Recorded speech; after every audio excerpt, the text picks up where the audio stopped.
to all of you.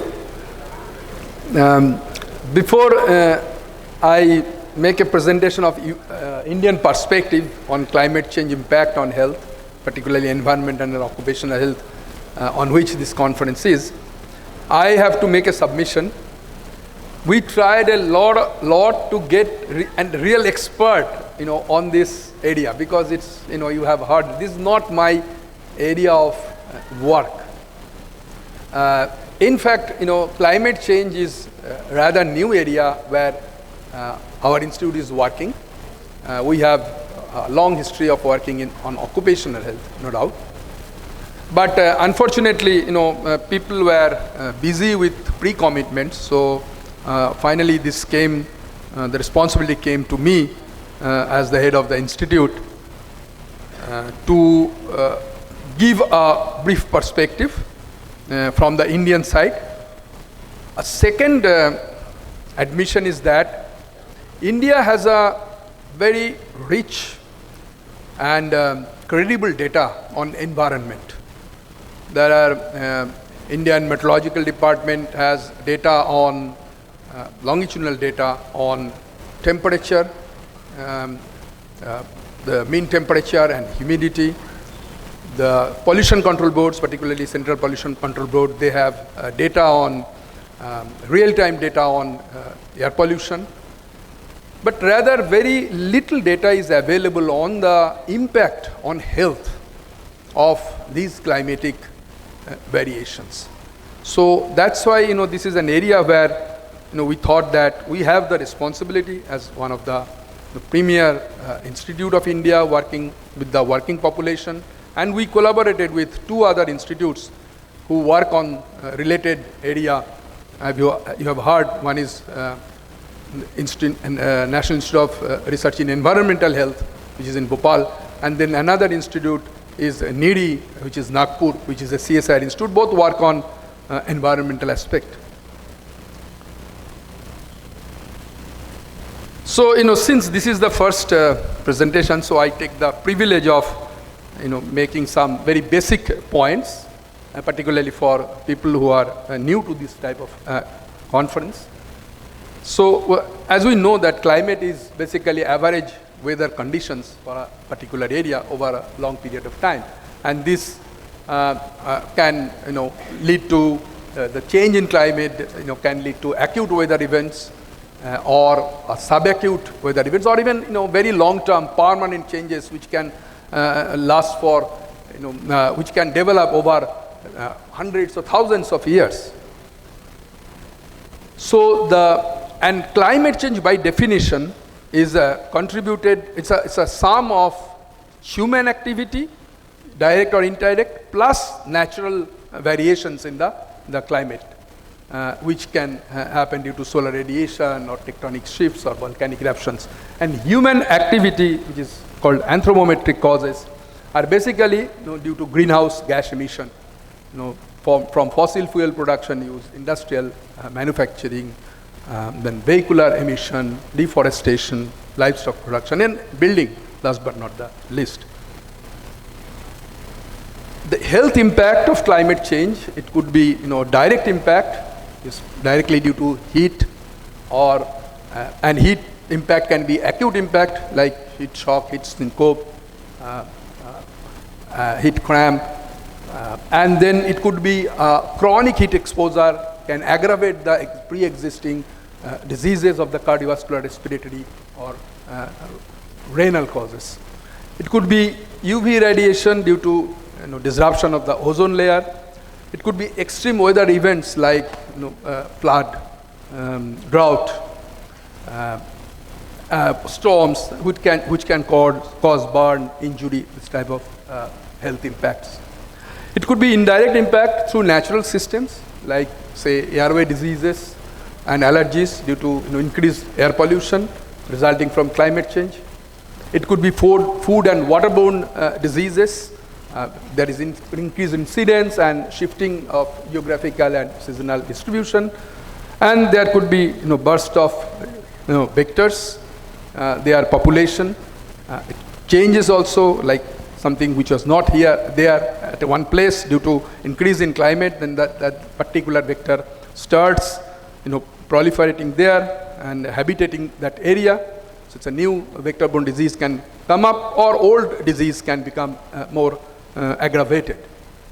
Or it could be impact through socioeconomic systems, like say climatic conditions leading to food and water insecurity, which can lead to undernutrition, or the lack of availability of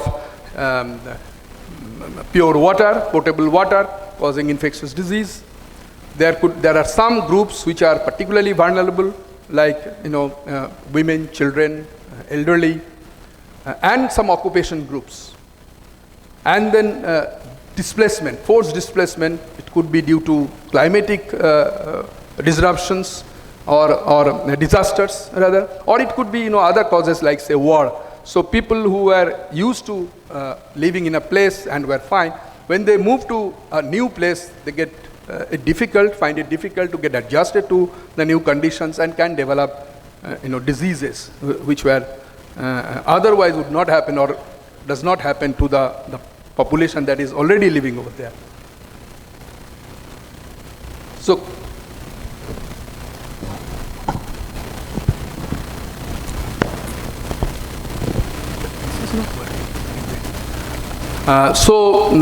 climate change impact on being an occupational health institute, I would focus more on this area. Climate change impact on occupational health risks actually broadly comes from 6 exposures. Topping the list is obviously excessive heat, and outdoor workers certainly are more exposed to it. And as I was mentioning, that heat can cause multiple acute health effects as well as chronic health effects. And there is an overwhelming burden of 2.41 billion exposure per year.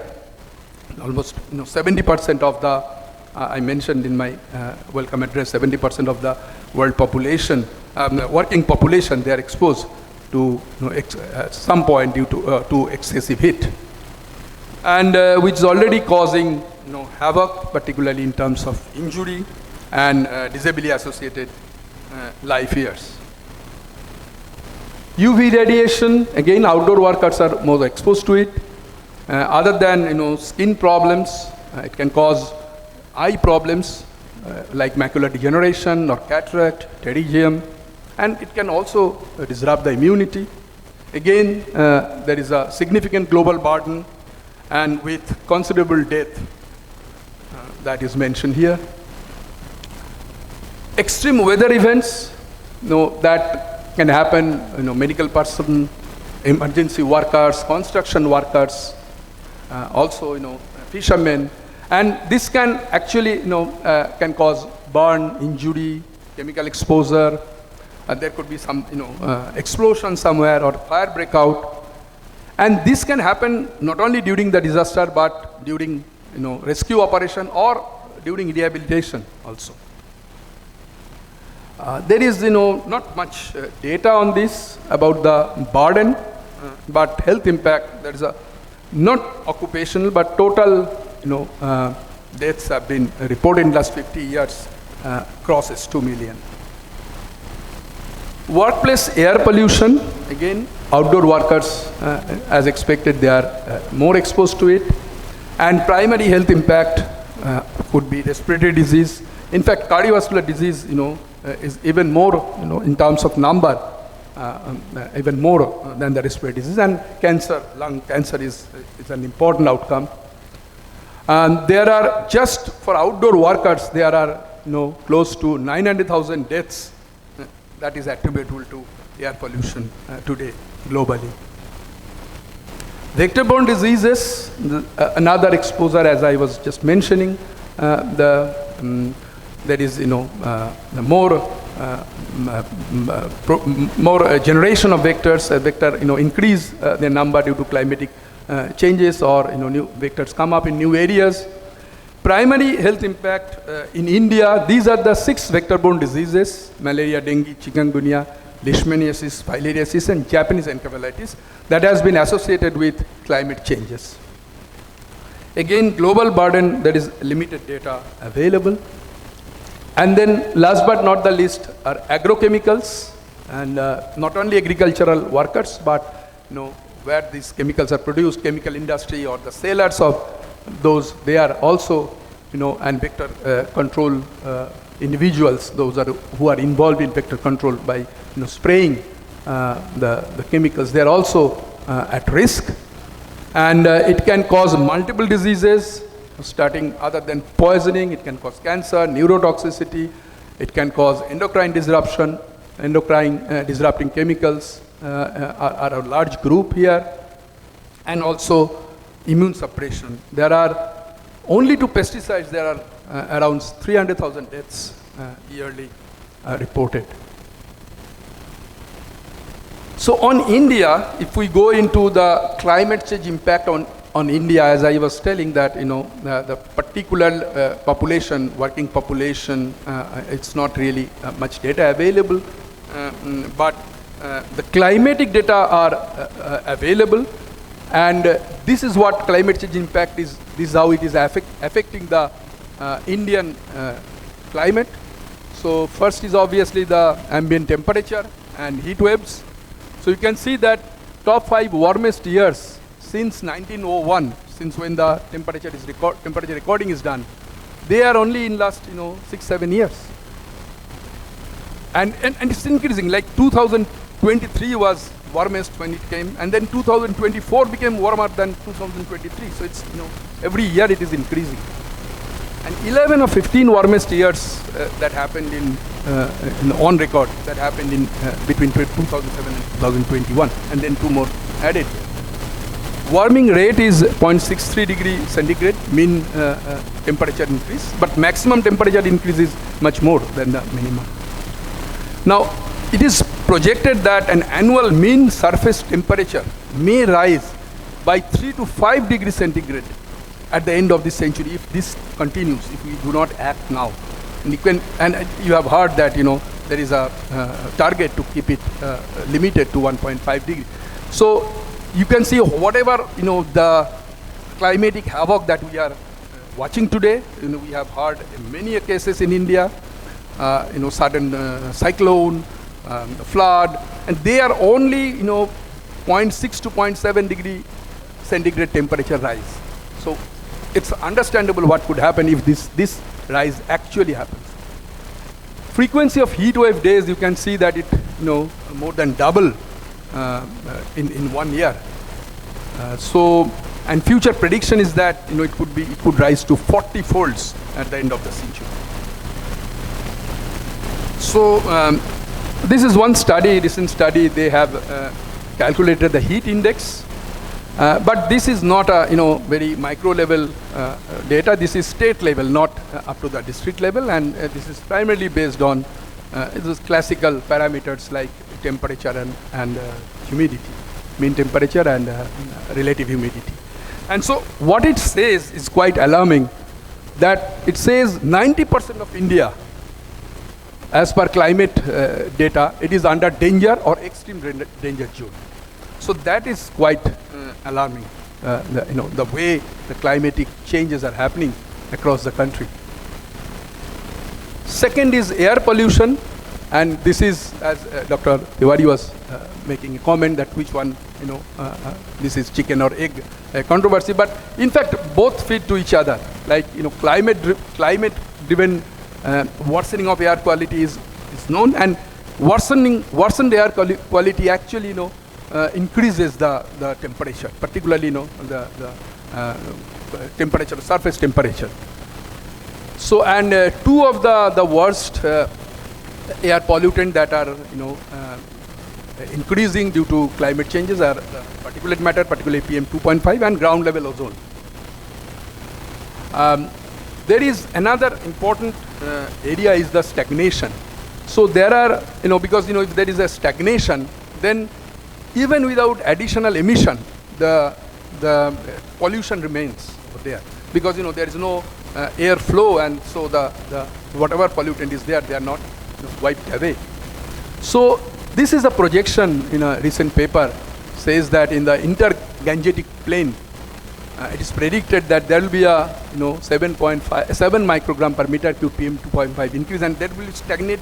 It will be stagnant for a week at the end of the century.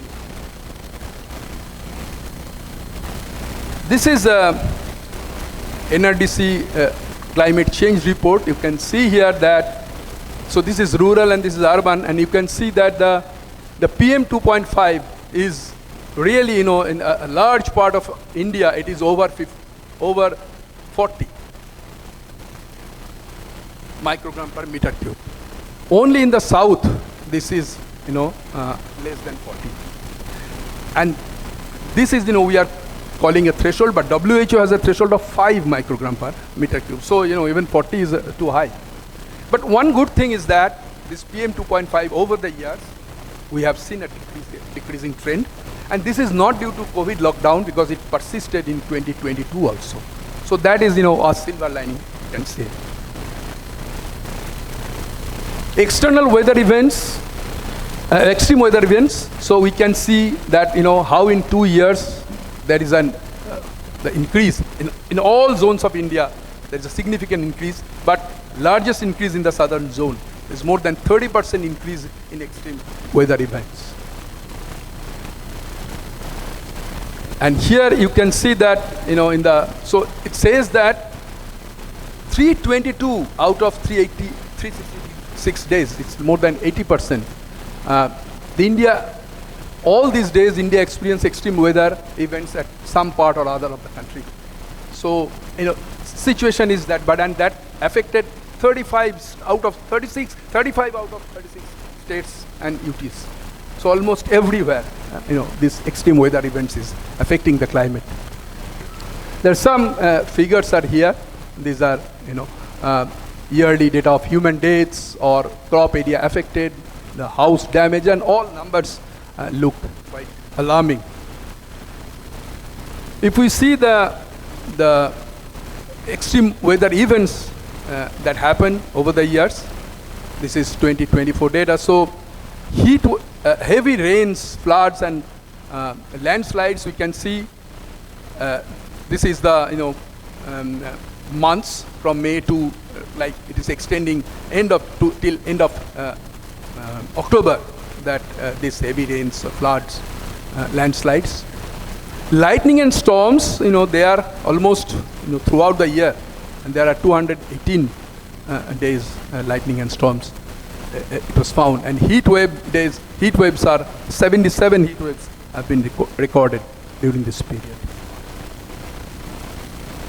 So it's important now. There is how we measure the DG sir was mentioning that we have to work on the susceptibility of the climate change for our country. So because, and it would be it's important for every country, particularly for India. It would be very important. India has multiple climatic zones. There's a large population base. So so that is done by Climate Vulnerability Index. There are several indices are there. So this is one index that was developed by Council of Energy, Environment and Water recently. So they have calculated this vulnerability factor is basically a product of exposure into sensitivity divided by adaptive capacity. Because this exposure, there is a, the exposure events are linear, okay?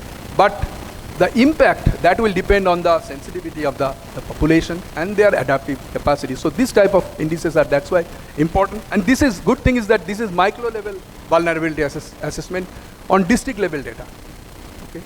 And so, as I was just telling that, all these things that we are experiencing is just because of only result of 0.6 to 0.7 degree rise in temperature in last 100 years.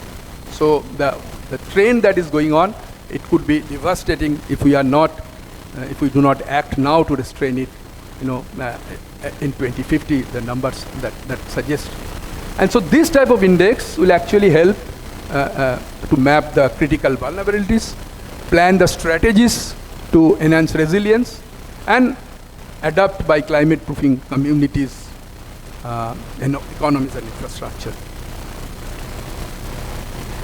So key finding is that India is the 7th most vulnerable country with respect to climate changes. That's the, based on this CBI.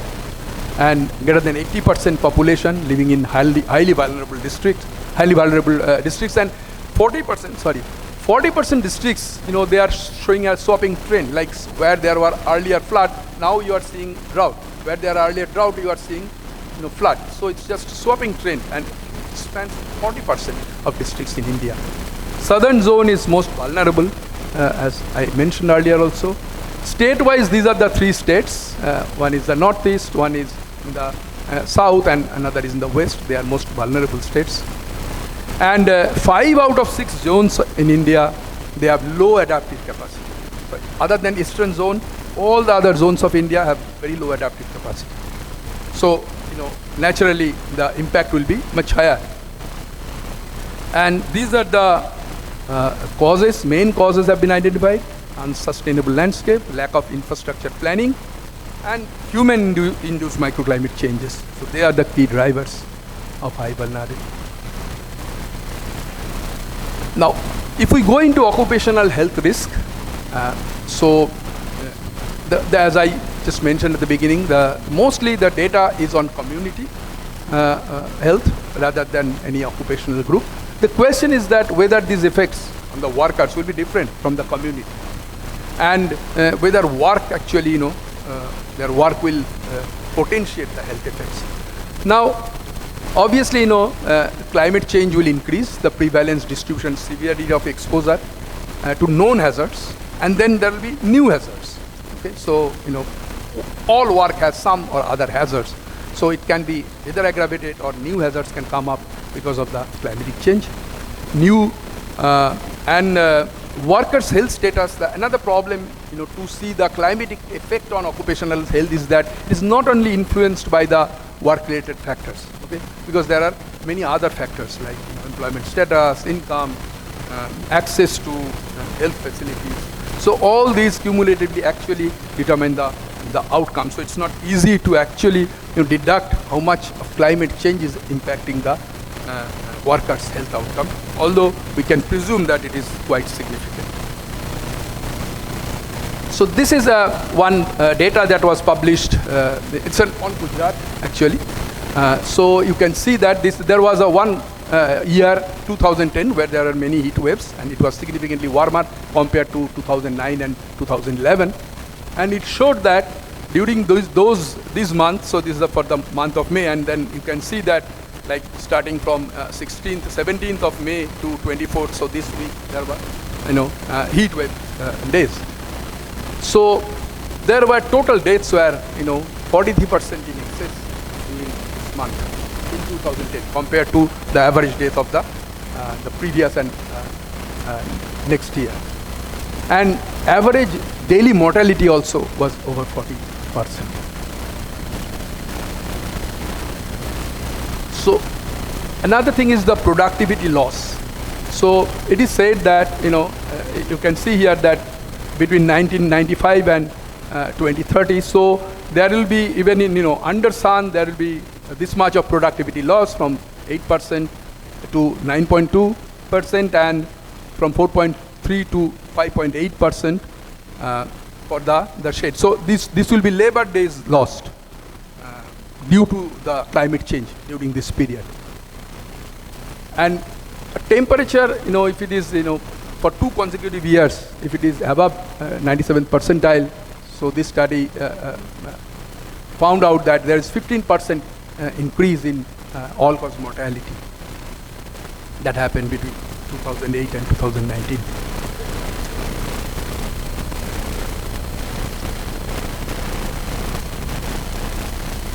Another important chronic effects of one of the very important chronic effects of climate change is the chronic renal disease.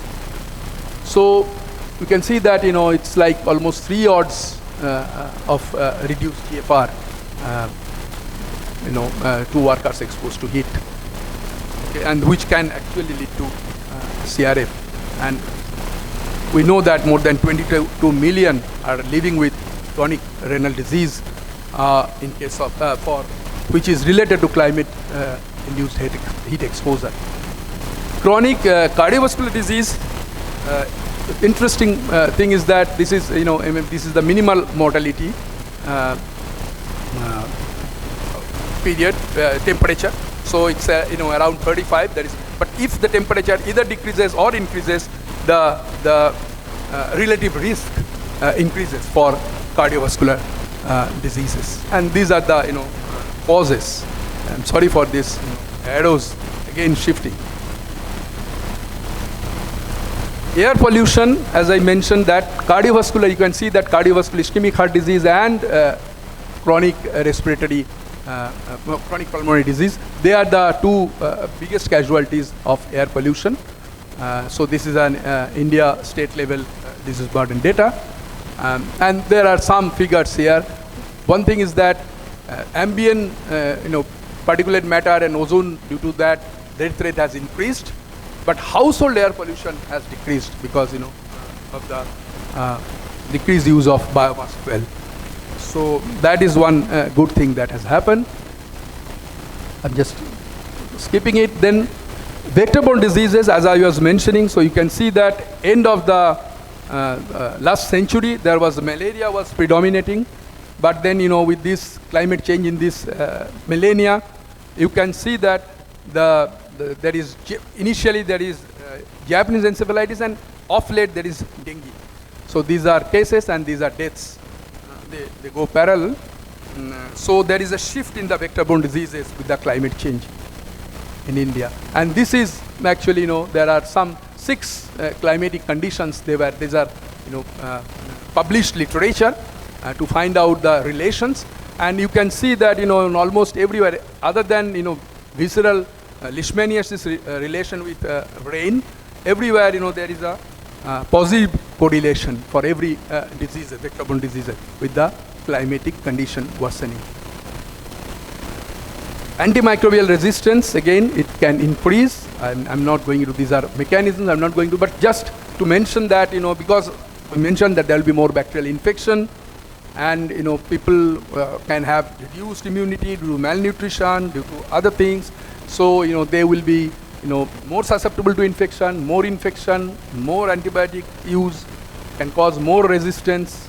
And also in the climatic change condition, there will be bacteria can grow faster and can transfer, horizontally can transfer the resistance gene more efficiently. And the last but not the least is the mental health. We know that there are, climate change can cause mental health, and there are, quite interesting associations, like say, poor air quality can lead to specific mental conditions. Chronic pesticides exposure can cause depression.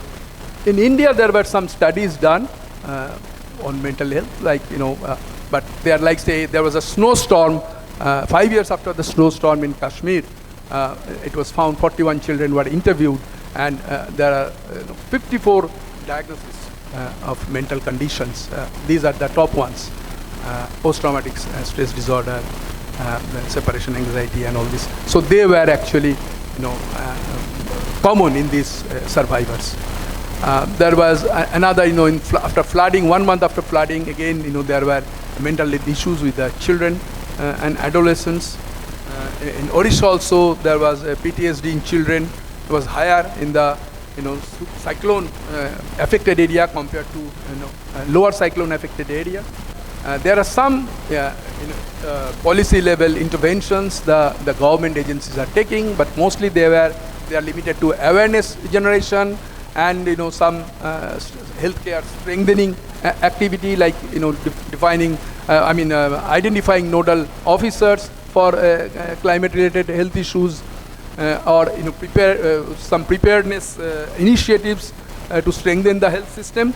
But we can do a lot, in fact. So I would say that there are a lot of barriers. Mostly, there are skepticism and low awareness on non-conventional impact of climate change. And then there are limited knowledge even on people who are, directly involved in the climate change response. So, and interdepartmental integration, intersectorial collaborations are poor, still very poor. So there are areas where, we have to work on to improve the situation. and to get us prepared to address this problem. And finally, this is I would say one of the motto for this conference, that we think that we need, because climate change is obviously, it's not a one country or one region specific problem. It's a global problem. So global community has to act, and global community has to act, holding hand together. They cannot act in isolation.